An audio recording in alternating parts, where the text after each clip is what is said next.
علیکم جی، احسان Abbasi مشنین tourism club کی طرف سے ایک نئے دن کے ساتھ آپ کو خوش آمدید کہتا ہوں۔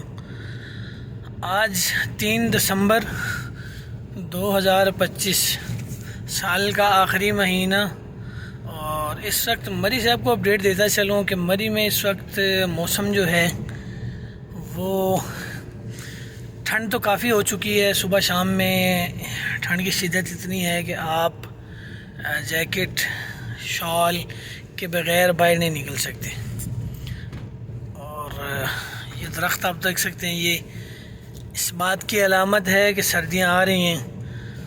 ابھی اس کے بعد پتجھڑ ہوگا اور سارے پتے جو ہے درختوں سے گر جاتے ہیں سردیوں میں۔ پھر جب اپریل میں بہار پھوٹتی ہے تو پھر نئے تر و تازہ پھول نکلتے ہیں، تر و تازہ پتے نکلتے ہیں، پھر آگے پھلوں کا سیزن آ جاتا ہے۔ باقی ٹور کے حوالے سے اگر آپ کو میں بتاتا چلوں تو اس وقت مری کا ٹورزم الحمدللہ بہترین چل رہا ہے۔ پاکستان بھر سے سیاح مری کا رخ کر رہے ہیں۔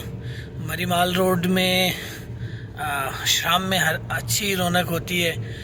دن میں لوگ آگے پیچھے گھومنے پھرنے نکل جاتے ہیں، جیسے پچراٹا لفٹ چلے گئے، ایوبیہ نتھیا گلی چلے گئے، دریائے نیلم چلے گئے، اور شام میں واپسی سارے مال روڈ پہنچ جاتے ہیں اور مال روڈ کی رونقیں بحال ہو جاتی ہیں۔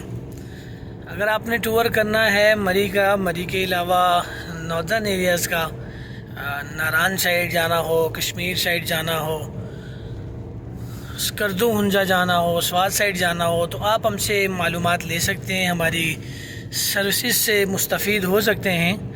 اس کے لیے کرنا آپ کو یہ ہے کہ آپ نے ہمارا چینل سبسکرائب کرنا ہے یوٹیوب کا، اس کے بعد فیس بک پہ، ٹک ٹاک پہ، انسٹاگرام پہ ہمیں فالو کریں، اور انشاءاللہ انتہائی مناسب ریٹ اور مکمل طور پر سروس آپ کو ایسی دی جائے گی کہ آپ یاد رکھیں گے انشاءاللہ۔ آپ مری آنا چاہتے ہیں تو بھی ہم آپ کے لیے اچھی سروس یہاں پہ پرووائڈ کریں گے۔ ہم آپ کو آپ کی چاہت کے مطابق سفر کروائیں گے، ٹور کروائیں گے، آپ کی پسند کے مطابق آپ کے ہوٹل میں ٹھہرائیں گے، ایسے ہوٹل میں جہاں پہ آپ کو رہنا اچھا لگے گا انشاءاللہ۔ باقی مشنین ٹورزم کلب کا چینل یوٹیوب پہ سبسکرائب کریں، فیس بک پہ لائک اینڈ شیئر کریں، اور بندہ نا چیز کو دعاؤں میں یاد رکھیں۔ بہت شکریہ، اللہ حافظ۔